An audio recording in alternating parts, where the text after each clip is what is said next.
Au commencement était le Verbe, la parole de Dieu. Et le Verbe était auprès de Dieu, et le Verbe était Dieu. Il était au commencement tourné vers Dieu. Par lui, tout a été fait, et rien de ce qui a été fait ne s'est fait sans lui. En lui était la vie, et la vie était la lumière des hommes. Et la lumière brille dans les ténèbres, et les ténèbres ne l'ont pas arrêté. Il y eut un homme envoyé par Dieu, son nom était Jean. Il était venu comme témoin pour rendre témoignage à la lumière, afin que tous croient par lui. Cet homme n'était pas la lumière, mais il était là pour lui rendre témoignage. Le Verbe, lui, était la vraie lumière qui éclaire tout homme en venant dans ce monde. Il était dans le monde, lui par qui le monde s'était fait, mais le monde ne l'a pas reconnu. Il est venu chez les siens, et les siens ne l'ont pas reçu. Mais tous ceux qui l'ont reçu, ceux qui croient en son nom, il leur a donné le pouvoir de devenir enfants de Dieu. Ils ne sont pas nés de la chair et du sang, ni d'une volonté charnelle, ni d'une volonté d'homme. Ils sont nés de Dieu. Et le Verbe s'est fait chair, et il a habité parmi nous. Et nous avons vu sa gloire, la gloire qu'il tient de son Père, comme Fils unique, plein de grâce et de vérité. Jean-Baptiste lui rend témoignage en proclamant « Voici celui dont j'ai dit, lui qui vient derrière moi, il a pris place devant moi, car avant moi il était. » Tous nous avons eu part à sa plénitude, nous avons reçu grâce après grâce. Après la loi communiquée par Moïse, la grâce et la vérité nous sont venues par Jésus-Christ. Dieu, personne ne l'a jamais vu, mais le Fils unique qui est dans le sein du Père, c'est lui qu'il nous l'a révélé.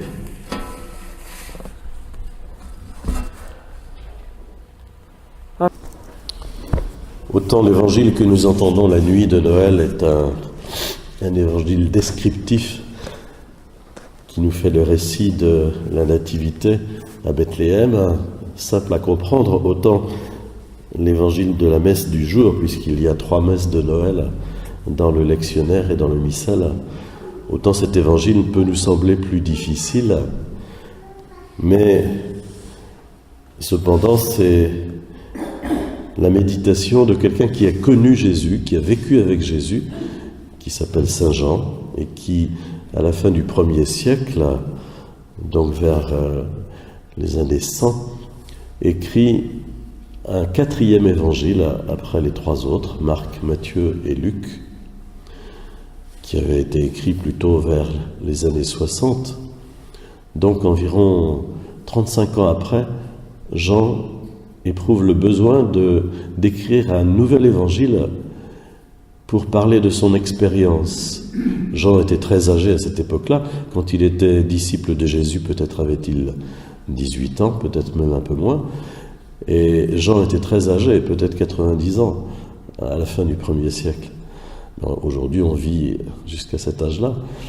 Et il a écrit cet évangile comme un témoignage, et son évangile s'ouvre par ce prologue qu'on vient d'entendre, où il nous dit cet homme Jésus que j'ai connu sur les routes de Palestine, avec qui j'ai vécu pendant 3 ans, cet homme Jésus, c'est le Verbe, c'est le Fils éternel du Père, par qui les mondes et les galaxies ont été créés.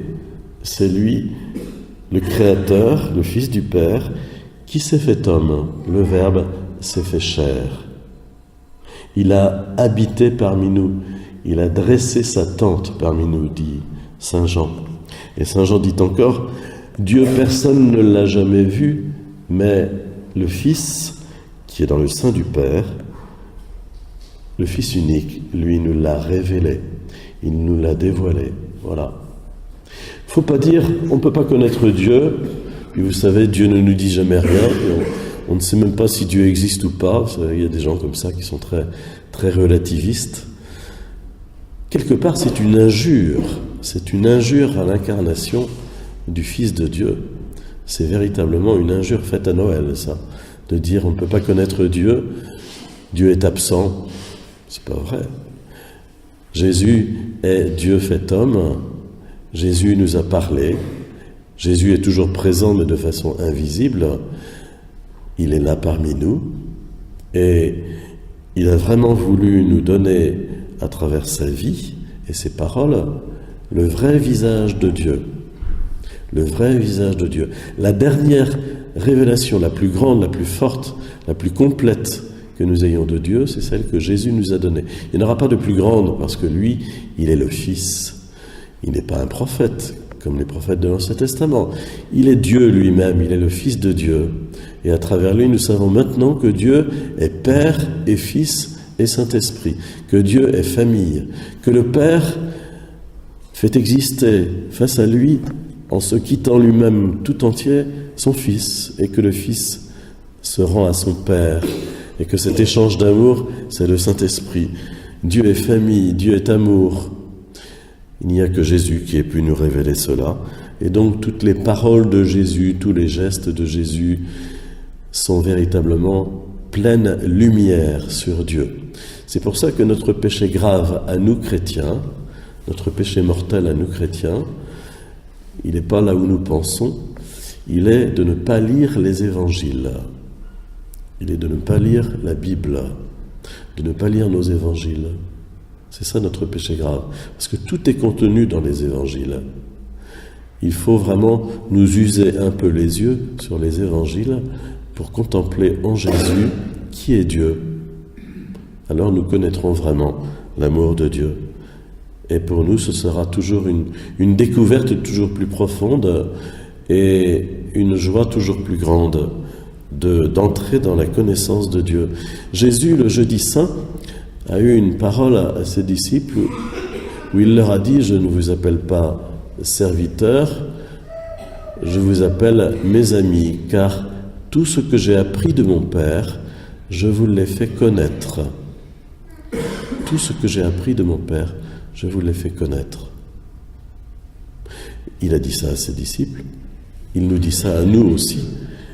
Et il nous dit, lisez ma parole, lisez les évangiles et soyez dans la joie de ma présence. Alors c'est cela que nous célébrons à chaque fête de Noël. C'est pas un anniversaire. On n'est pas là comme des anciens combattants pour célébrer je ne sais quel événement du passé.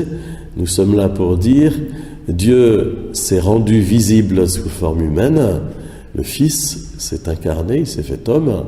C'était il y a 2000 ans, c'est vrai, mais il est toujours parmi nous de façon invisible et un beau jour, il va venir glorieusement dans le monde entier, ce sera visible du monde entier, ce sera sa venue finale, sa venue glorieuse et nous attendons cet événement. En attendant, eh bien, l'histoire continue son chemin et les hommes se déterminent par rapport à Jésus, pour ou contre lui. Ils choisissent leur chemin par rapport à ce que Jésus nous a révélé. Réjouissons-nous de cette présence de Jésus et demandons-lui vraiment de nous faire grandir dans la foi en sa présence et en son amour.